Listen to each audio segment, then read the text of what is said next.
Adèle, c'est à toi. Oui, alors moi je ne suis pas sponsorisée par Arte, mais, mais est-ce qu'on n'aurait pas tous un peu besoin de se changer les idées en ce moment? Et je pense que j'ai ce qu'il vous faut. Alors c'est sur Amazon Prime, hein, c'est pas la même ambiance. C'est une série d'espionnage haletante en 8 épisodes qui s'appelle Totem et qui est sur la conquête de l'espace pendant la guerre froide, tournée entre Paris, Berlin et Moscou, avec des Américains et des Russes qui se tirent la bourre et des Français au milieu qui appellent ça la désescalade. Bon. Voilà, je vous propose vraiment une évasion loin de l'actualité. J'essaye de vous divertir. Non, en vrai, elle est très bien, cette série, surtout si on compare à celle sortie dernièrement sur YouTube, dont on a parlé tout à l'heure, Le Candidat.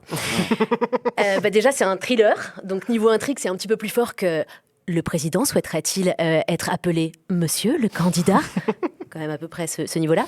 Ensuite, l'esthétique est vachement léchée. Les décors, c'est des hôtels de Berlin, de l'époque. On voit la place rouge. Enfin, ça donne du relief, quoi. C'est pas un labrador dans les escaliers de l'Élysée en colimaçon, tu vois. Et puis surtout, les acteurs savent jouer dans cette série. Et je pense que ça, c'est le point crucial. Non, là, pour Totem, on est sur un casting de qualité. Nils Schneider, Vera Kolesnikova, qui a notamment joué dans Le Bureau des légendes, Anna Girardot, José Garcia. Et puis, last but not least, en impénétrable patron du renseignement français des années 60, il le joue extrêmement bien, c'est Lambert Wilson. Et alors, pourquoi j'avais envie de vous parler particulièrement de Lambert Wilson? Fun fact que j'ai appris. Fun fact, Lambert Wilson a soutenu Yannick Jadot en 2017. C'était sur sa page Wikipédia, donc je suppose que c'est important pour lui, si ça figure là.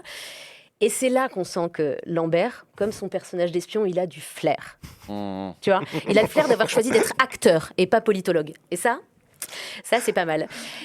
En parlant de flair, la série est sortie fin février, donc on peut quand même saluer l'excellent timing des équipes de producteurs. Fallait le sentir quand même que les Как дела хорошо Donetsk allaient redevenir un petit peu la tendance du printemps 2022. Quoi ? Oui, c'était du russe. Oui. Ah, il me semblait bien. Как дела хорошо. Je connais pas, moi. C'est comme comment vas-tu?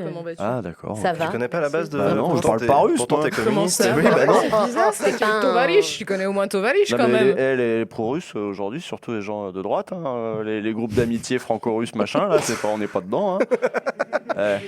Bon, Adèle, ça n'a rien à voir. C'est juste la culture générale. Il y a Nie говорю по-русски. Ça veut dire je ne parle pas russe. Voilà. Et donc, c'est évidemment. Bah non, mais parce qu'on a un exemple polyglotte. Merci. Ah, mais je ne parle pas russe. Non plus, mais tu savais ce que je lis le russe, c'est tout, mais je ne parle pas. Ok, Pécresse. Pénible.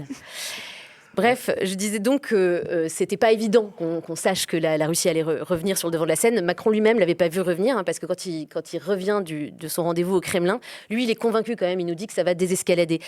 Et c'était pas faux, parce que Poutine, il a clairement arrêté d'escalader à ce moment-là.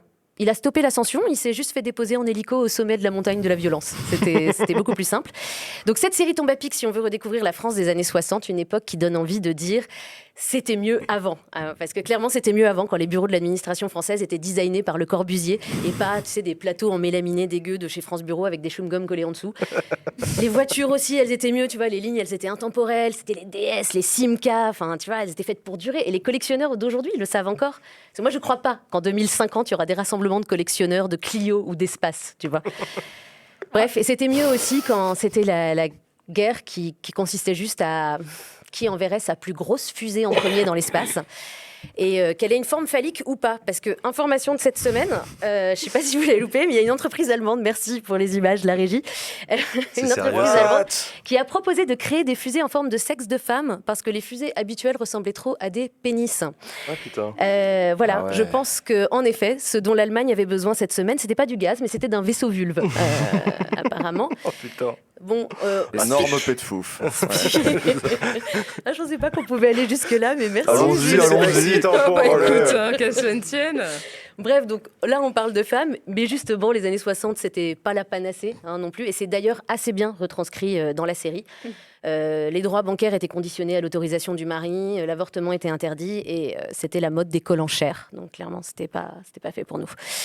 Mais plus résistant. Bien c'est épais. important quand même. Non, ce que j'essaie de vous dire maladroitement, c'est que j'ai pas particulièrement envie qu'on retourne en 65, mais j'aimerais qu'on garde la guerre froide J'aimerais vraiment qu'on fasse en sorte qu'elle ne redevienne pas chaude ou même tiédasse, tu vois. Moi, j'ai envie qu'on coupe l'eau, on pète le mitigeur, mais je voudrais qu'on s'arrête. Donc, je m'adresse à Vladimir Poutine. Je profite de ce moment qui m'est donné en empruntant les mots de la grande poétesse contemporaine Valérie Pécresse.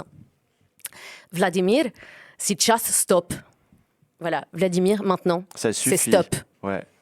Merci bien, ça. beaucoup Adèle, bravo Adèle pour cette carte blanche.